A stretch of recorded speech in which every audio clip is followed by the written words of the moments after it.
कि भाई जौन जाने अनजाने में गलती भइल ओकरा सब खत्म कर दे बाय बाय ते बबियाओ कह बड़ी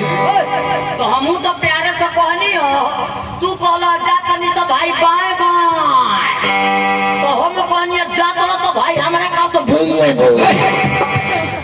वैसे ना कह जरा देख जब हम तोरा से अलगा होते नहीं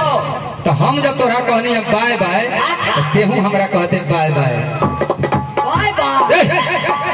बाय बाय या बाय बाय तोरा फर्क नहीं खे बाय बाय बाय बाय अतूर माधवा का बेटा हो ई बतिया पहले नहीं कहे के चाहिए का सारू भाई ओ ई बतिया पहले कहले रहत तो बाय बाय कहती रे ते ना समझबे ओ का बोल माधवा रे बेहुदा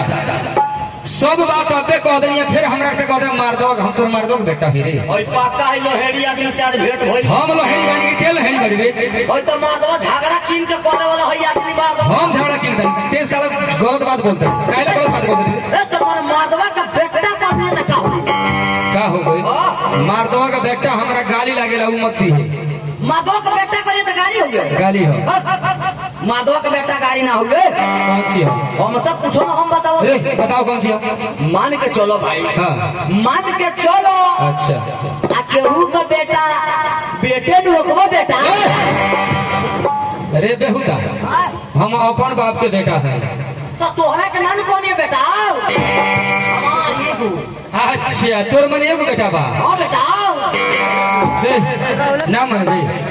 तू माला चाहे मत माना बेटा रे सीधा बोलना कि हमरा एगो बा बेटा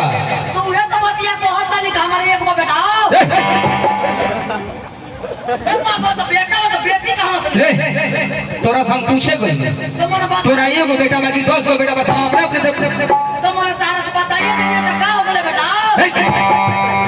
रे बेहुदा काहे गलती बोलत रे बहुत मारे बाप तोरा के ए माधवा ये के हमर बेटा बा अच्छा तोर माने एगो बेटा बा बेटा ले सब लोग समझिए तोर एगो बेटा बा रहे देते अपन काम कर काहेला परेशान कोइले बड़ी जा तारा का जा तने जा ले भाई जा अपन काम कर जा तारा बतियाले ई सब पैदल कइले कहीं बा चलो भाई जो भाई बताओ भाई बताई कितना बिजोड़ हीरो बन के बारात में शामिल भइल नहीं हो कितना बढ़िया हीरो बनो रहनी हो आई ना जाने कहां से जब भेटाई ओ सला मार मोलक हमार हीरो हुए 0 पॉइंट बना दहलो लेकिन मान गई नहीं भाई मान गई नहीं कि पिटाई में विटामिन बा भाई जिंदगी में पहली का बार महसूस होले बानी भैया की पिटाई में विटामिन होला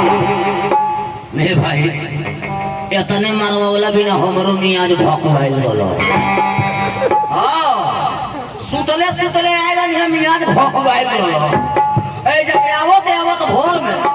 दू चार हाथ लागल मियाज बम बम आ गई भाई अब तो चल गइल मारे वाला अब रह हेमे पता कल है दैया गाड़ी वाले लोग बैठल हेमे पता कल है देहु में केहू मारे वाला अच्छा रहल है भाई अच्छा एहू में केहू मारे वाला बका हो आ गाड़ी से ले तर मार ही खाती उधिया गइलो मारे वाला हो गइल वाला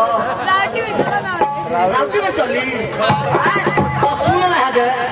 जब मारे ला तैयार बड़न दे हमरा पारवा हो नहीं है लेकिन एगो बात जान जइयो जहां हमार पल हलोट होल हम उलोट के मार दो होने तो पता लगी कि बिहार पंचायते बैठवा दो सुने में आई कि भाई जैसा नाच कंपनी गोइबे ना कोई हो वैसे कहत नहीं बाबू तनी बचौले रहते हैं के आइए भाई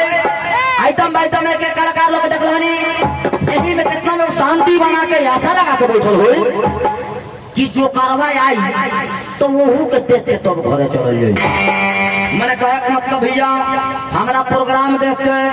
हमारा प्रोग्राम के इंटरेस्ट उठा के घरे चल जाए क्या बताइए भाई लोग तो जाना